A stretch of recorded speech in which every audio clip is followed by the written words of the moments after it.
everyone, it's Alyssa coming to you from my kitchen for today's book cooks.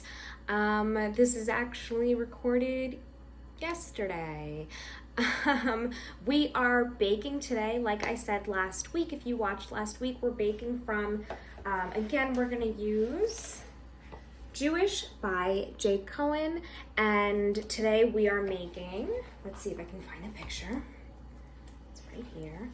These macaroon brownies. So because we're baking, I didn't want anybody to have to sit around and watch me for an hour and a half try to talk my way through what to do while the batter is both chilling and baking.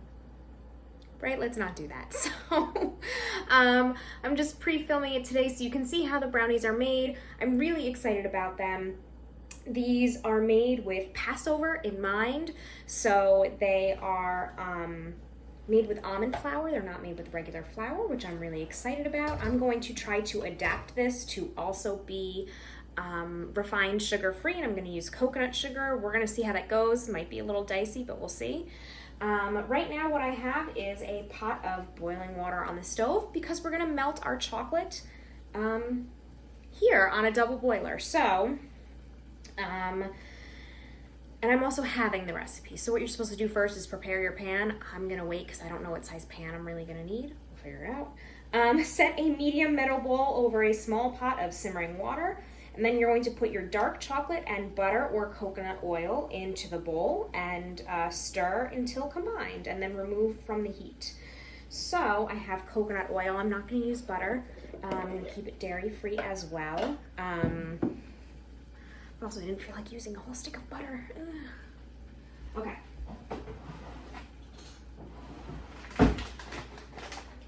We're also going to do a chocolate taste test. I'm not sure which chocolate I'm using. You're supposed to use a couple different kinds of chocolate in this. Dark chocolate for right now, like a bar. And then later on, you're supposed to have milk chocolate chips. I only have a certain kind of chocolate because of how I eat. So we're going to see which one we're going to melt and which one we're going to use as chocolate chips, but I think I can already figure it out. So I need half a cup of coconut oil since I'm having this recipe. So let's scoop that in to my measuring cup. I should have done that before I let my water furiously boil, but I didn't think it was gonna, I thought it was gonna take longer. It's okay. We're just cooking on the fly here.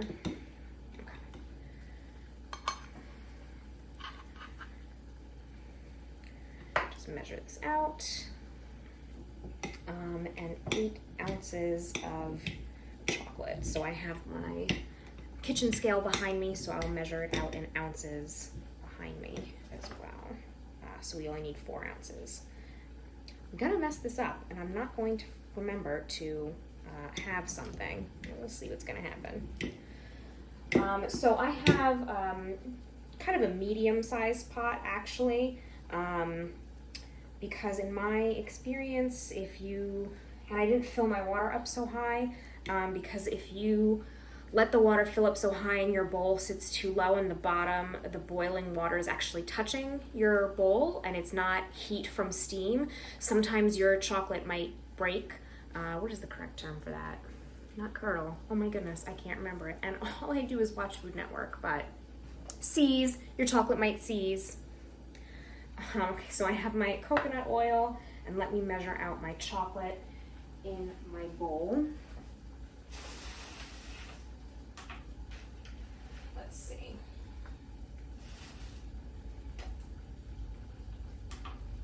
So I have these two. I have these Who chocolate gems.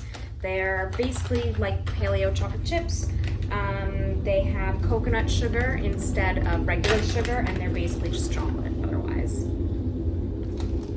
And then I have these Enjoy Life dark morsels that have a little bit of sugar in them, but barely.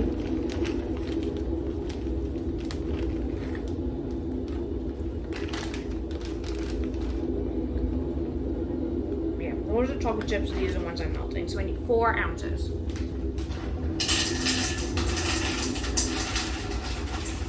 Oh, too much.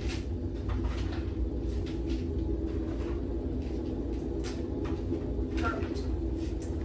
4 ounces in my bowl. I'm gonna go ahead and put this right over my steamy hot pot. scoop my oil in there as well.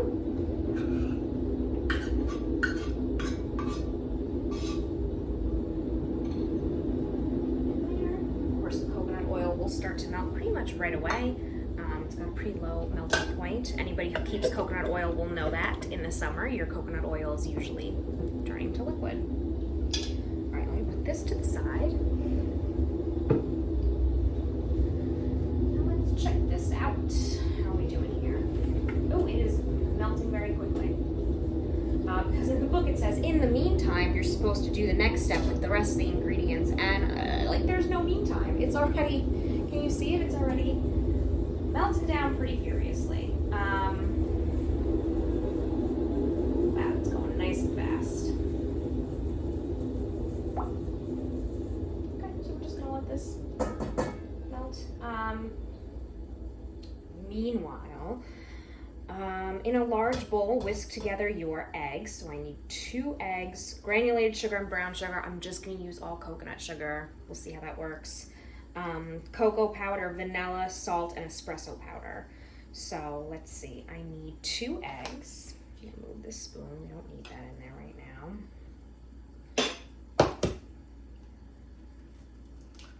There's one, and there's the other one. Tried to get away. Okay, let me just put these away, wash my hands, and stir the chocolate.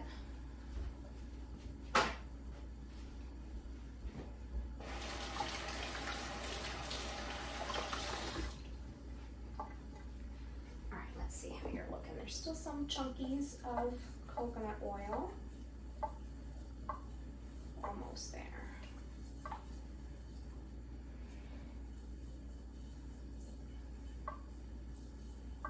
Oh my goodness, this looks amazing.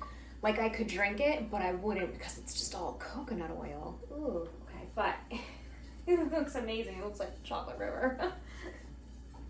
All right, this is pretty smooth, so I'm going to turn off the heat and just move it over.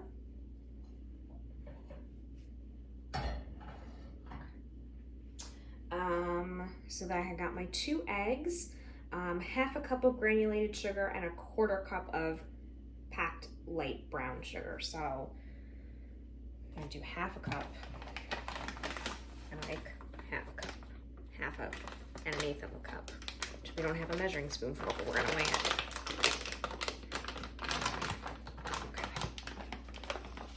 Okay. And really it's just the brown sugar just adds a different flavor profile.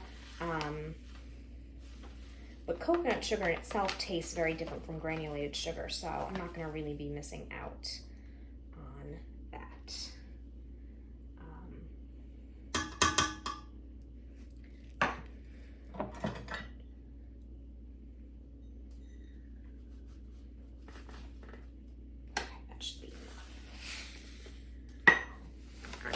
Seal this up so it doesn't fall down. Yeah, so you know the recipe is on our website right now, so you know you will figure out from this video if the coconut sugar works or not. And if you are like me and you don't eat refined, you know, white cane sugar, we'll find out by the end of the video how this works. Otherwise, you can just follow the regular recipe. The cocoa powder, so I need 2 tablespoons, so I'm going to do 1. I have this cacao, which I guess the way it's processed is different than cocoa powder, so it has more nutrients to it, which we love. Love to pretend that my brownies are healthy. I'm here for it. This is gonna be very, very chocolatey brownie. I'm very excited. The note in the book says, the more I bake brownies for others, the more I realize how divided the world is between those who crave dense, fudgy brownies and those who crave tender, cakey brownies. While this recipe is that perfect balance of the two, I have a hack for those on the hunt for extra fudgy squares. Reduce the coconut flour to 3/4 of a cup and discover borderline brownie batter bliss. Ooh, do I want to do that? No, I'll go by the recipe. I do love a very fudgy brownie, but I'm gonna go by the recipe as written. A tablespoon, half a tablespoon of vanilla extract. Where's my vanilla?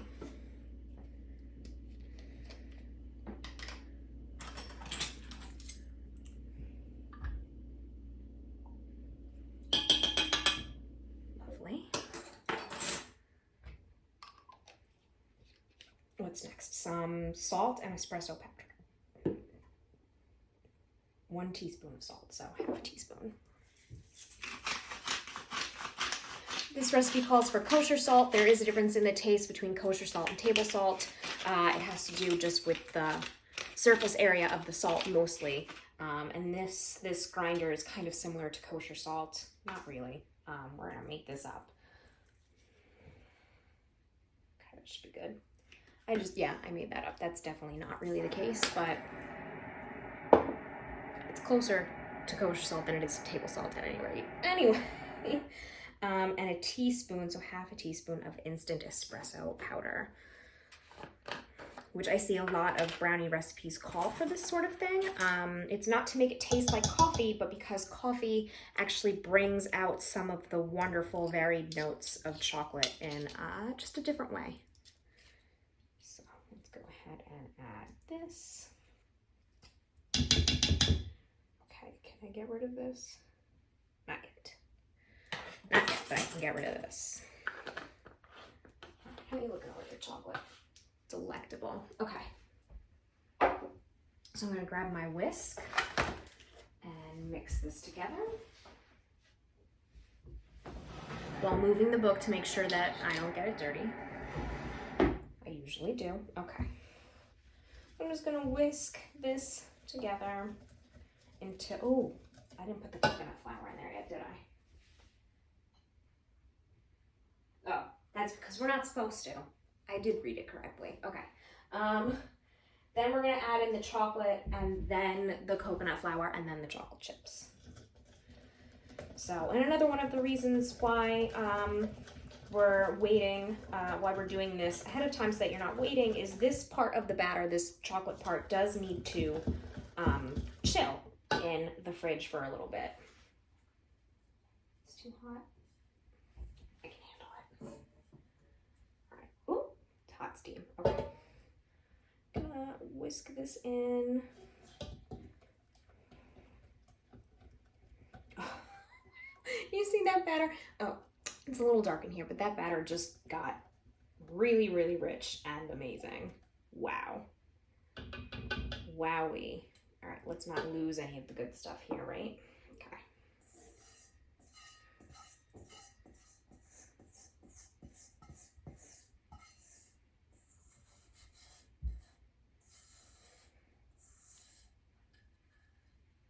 Wowie. It's a lot of chocolate. It's very exciting. Okay. This goes in the sink. So what did I say I needed? A cup, so we need half a cup of coconut flour. Half a cup of coconut flour. Wow, this. I should turn on the lights in here, shouldn't I? It was very bright in here when I started. Not so much anymore. All right. So let's do my half a cup of, that's better, half a cup of coconut flour.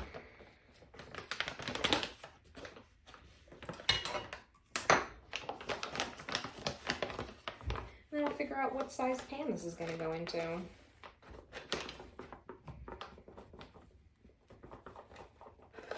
And then we'll just let it chill, it says, for about an hour. All right. Spilled a little on the counter. Counter's clean. It's all good. All right, stir this in. So coconut flour really absorbs moisture, like really. If you've used coconut flour in anything else before, you will notice, look at that, that it just really soaks it all up,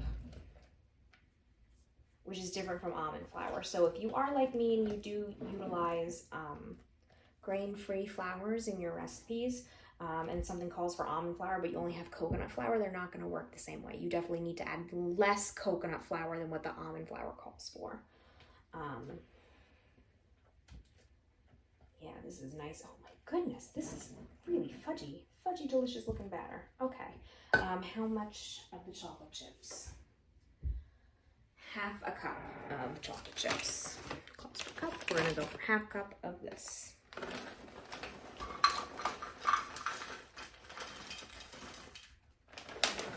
Oops. Okay. Okay, we're done with you. So much chocolate.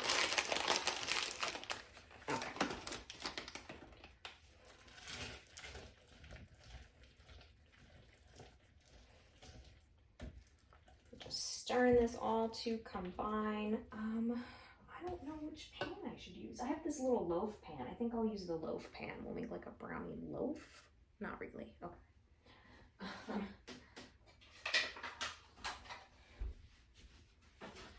I'm gonna give this a rinse and grab some parchment paper. And what you're supposed to do is let the parchment paper hang over the edge, so that way when the brownies are done baking, you can more easily pull them out to cool. So let me give this a little rinse and grab parchment paper.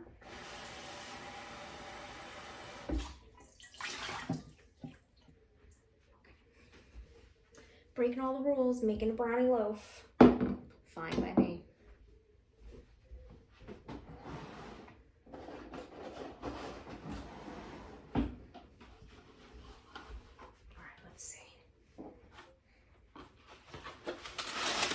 So the original recipe calls for a 9 by 13 pan. I do have some, I think those are 9 by 9, but I just felt like that would still be too big. Maybe not. We're doing the brownie loaf. I said it, so we're doing it.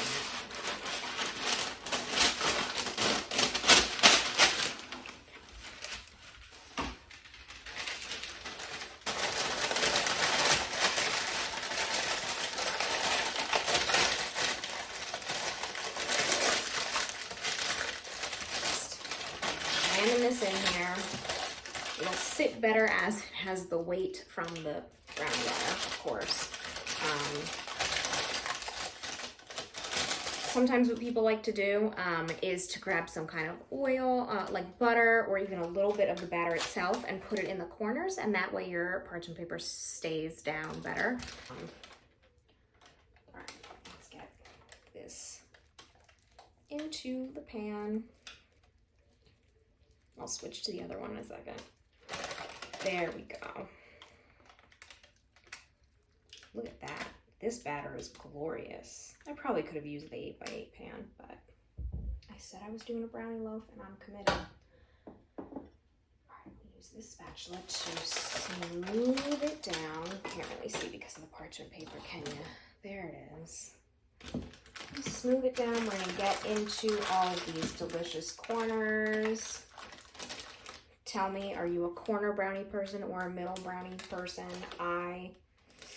It's a different mood. It's a different mood because you know the middle is always the most fudgy, and so it really just depends on what kind of mood you're in, right?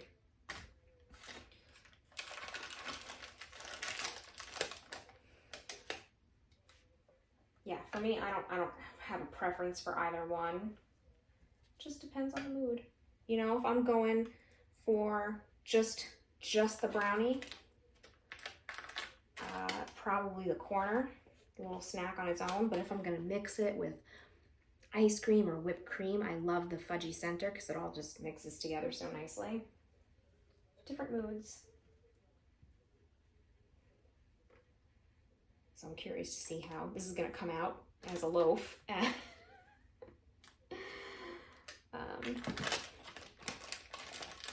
Just wing it, that's how we do in my kitchen. Let me tell you though, the smell in this room right now, outrageous. The chocolate, outrageous. Because I'm using, you know, chocolate chips that aren't really sweet, and I used coconut sugar, mine's definitely going to probably be a little less sweet than using dark chocolate as your chocolate base instead of, you know, the milk chocolate, just having that in the chocolate chips for embellishment. All right.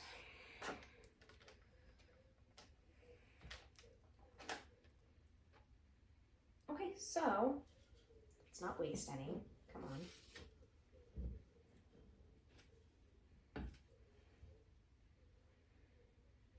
All right, I'm gonna go ahead and put this in the fridge for about 1 hour. And when I come back, we're gonna start to preheat the oven and we're gonna make the coconut macaroon topping. Okay, so I have my oven preheating to 375. And we're getting ready to make the macaroon layer. So it's basically just coconut and egg whites, a little sweetener. I have some unsweetened coconut flakes, my egg whites, vanilla, and the granulated sugar, the coconut sugar. So hopefully this is gonna work with the coconut sugar. I don't know if that's gonna affect how the egg whites whip up, but we'll figure it out. We'll see what happens. I don't know, so let's give it a try. So what we're gonna do first is, it needs to go up a little higher. A little bit, okay. What we're gonna do first is, in the bowl of a stand mixer, fitted with the whisk attachment, whip the egg whites on medium speed until frothy. Then with the mixer running, slowly add the granulated sugar, vanilla, and salt. Whisk until the egg whites hold stiff peaks. So I'm just gonna go ahead and add these in here and see what happens. Okay, it's kind of loud, sorry. This is just a medium speed until they're frothy. I'm going to measure out the coconut sugar.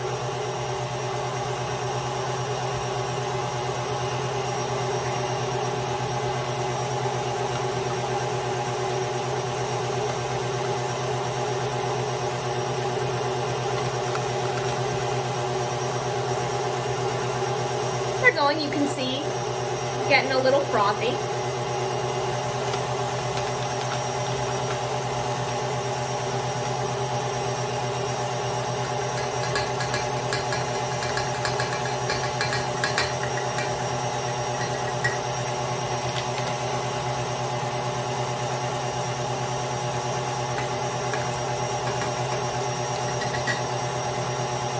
It's a different color than with regular sugar. That's okay.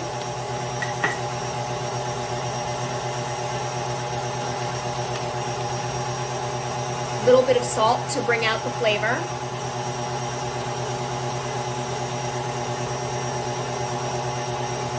This way.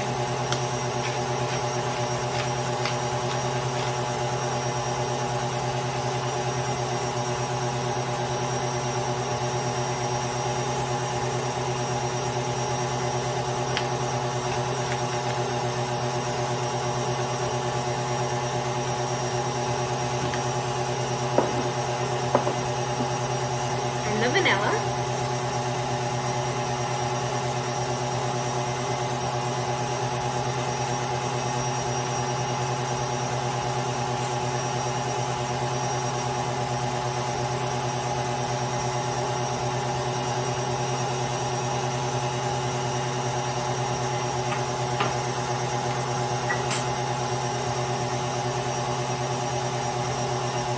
And now I'm going to keep increasing the speed. I'm gonna go get the brownie layer while this continues to mix. And you can see when the whisk is going through, it's starting to hold some of the whisk shape, which means we're getting to stiff peaks. Okay, let's take a look.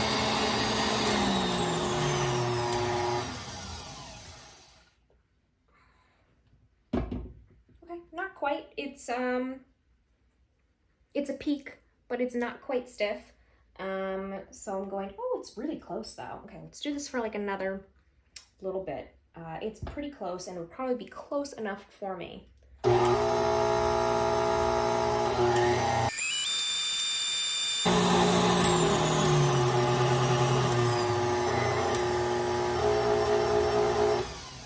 It smells amazing. Again, the coconut sugar has a little bit of a different taste than regular sugar.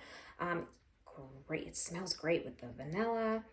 Okay, so I'm gonna show you what this looks like. Where's my hook thing? There we go. So look at that. It holds up on its own. It's full of air bubbles. It's frothy and amazing. And it's hanging on. Great. So what I'm gonna do now is I'm gonna add in the coconut. This calls for, again, I'm having the recipe, so I'm just gonna use 2 cups of the unsweetened coconut flakes. And we're gonna stir that in slowly. We don't wanna break up what we've done too much. But it says you can continue to use the mixer on a low speed.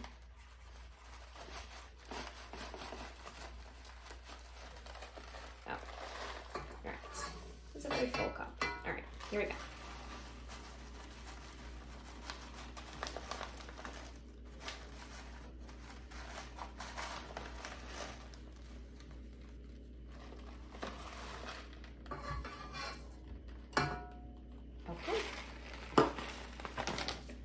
so we're gonna bring this back down and we're gonna mix it on low. I don't know why I'm talking quieter. Low doesn't always mean quiet. Okay, here we go.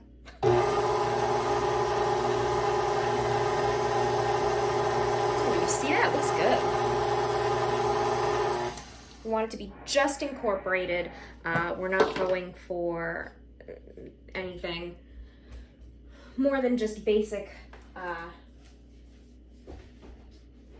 mix here. So I'm just gonna go ahead and lift this back up. Take this off. And I'm just gonna use my spatula just to give it a little fold. I'm just gonna fold it really easily. Just make sure there's nothing still dry in here. Looks great. Smells great, looks great.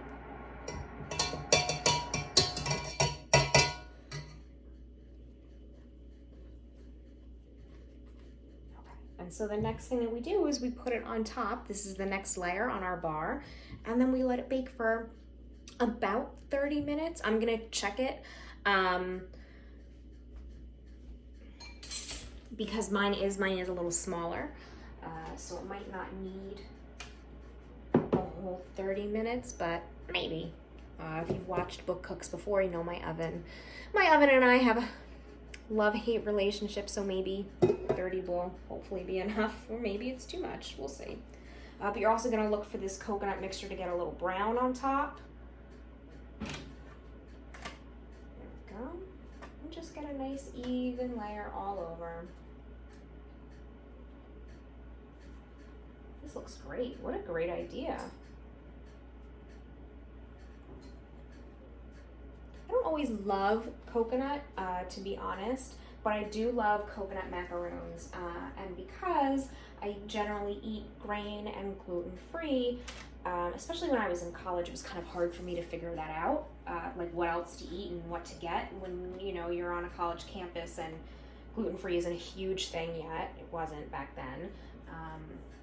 It was kind of hard to find things. So around Passover, you know, the coconut macaroons that came in the big containers were so easy to get, and my mom used to give me so many of them. Oh, Licorice is over here somewhere. She used to get so many of them for me. They came in all different flavors: chocolate chip, red velvet, plain coconut, vanilla, cookies and cream, you know, what have you, and all of, you know, these great, and they were all gluten-free. And they were pretty darn good. So I do like coconut macaroons. I don't always love coconut, but I've definitely been trying to use it in some more things and explore it a little bit more. I made for a friend who is dairy and egg free and gluten free licorice. I guess it was almost like Samoas, like Girl Scout Samoas. It was like magic bars. And it was actually really good. Lots of coconut. I used coconut milk to make the caramel. It came out pretty good. So I'm a little more open to these kinds of coconutty desserts right now. All right, so it looks pretty good. This is what it looks like. So I'm gonna put it in the oven and put this in the sink so I'm not holding it. I'm gonna let this cook for about 30 minutes.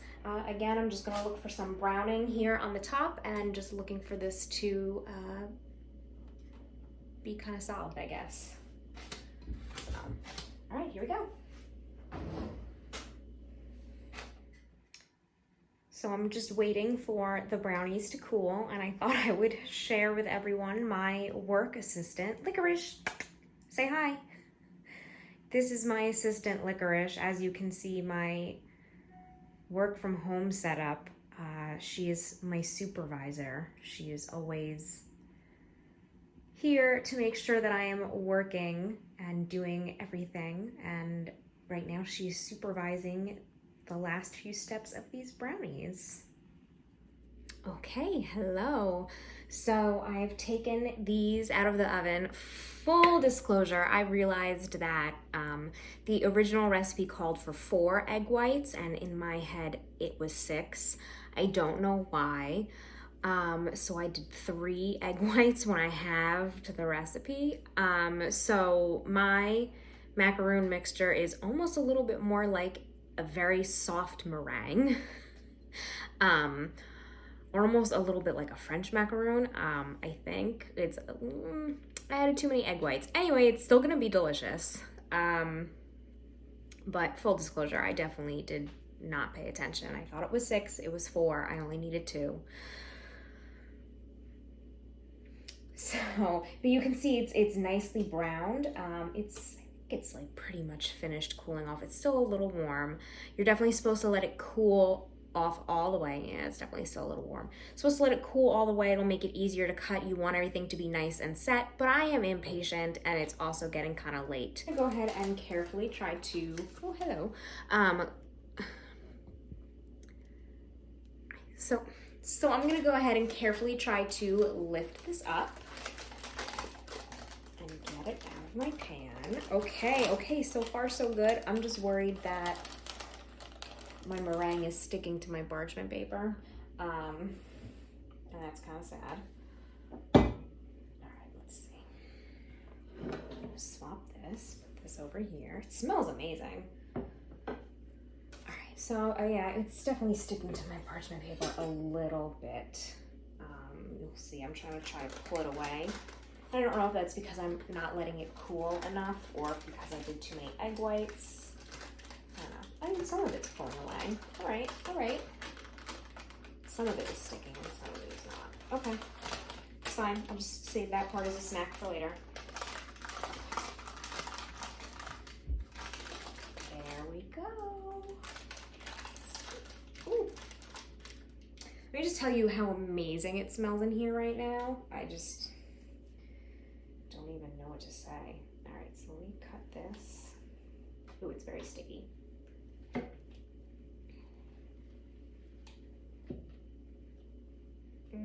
Probably could have baked for another couple of minutes or set for a couple of minutes. All right, this is very gooey. Again, probably because I added too many egg whites. Okay. Wow, was that good though?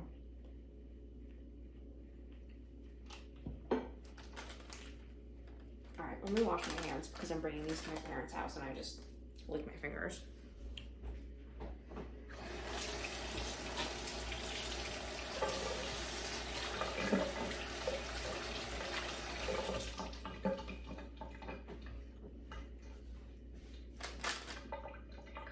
It's very sticky. All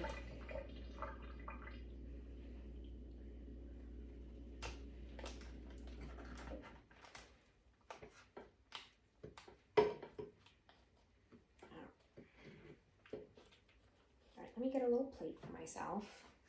Again, I'm gonna like lick my fingers, but I'm gonna do that if I'm gonna share.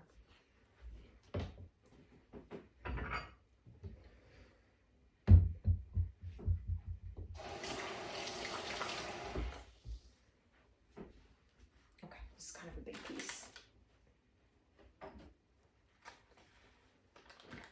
All right, I'm just gonna take this little corner guy over here. Don't want to lose any of the good stuff. All right, I just made that worse. All right.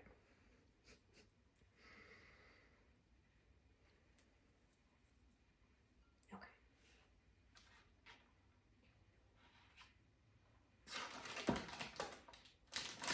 All right, let's see. So here it is.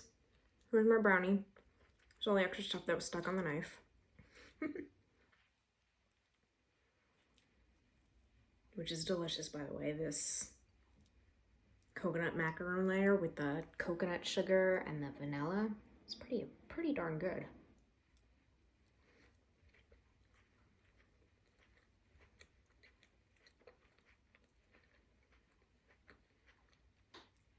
All right, I'm gonna go in for a bite of the whole thing.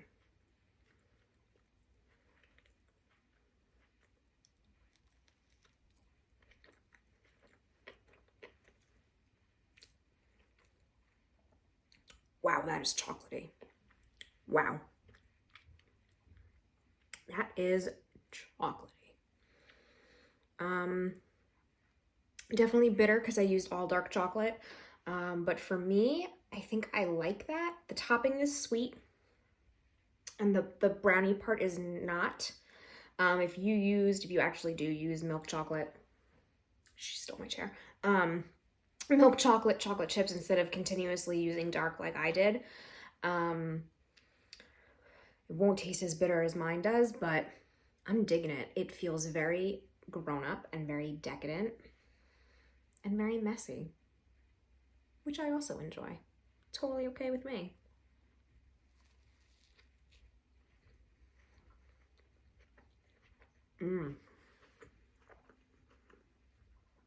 Look at that. So it is, just like the author of Jake Cohen said, a good blend of cakey and fudgy.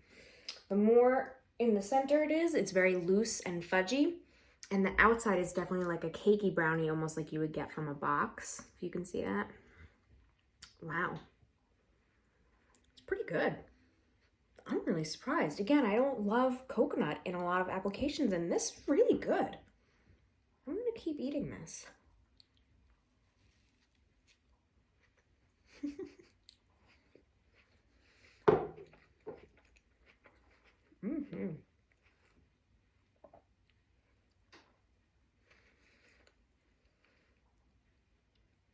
Well, I made a mess. Definitely made a mess. I have to figure out how to pack this mess to bring to my parents' house, which I will bring to them for their lunch tomorrow. Right about the time that you are watching this video, I assume. Okay, then I'm gonna wash my hands again.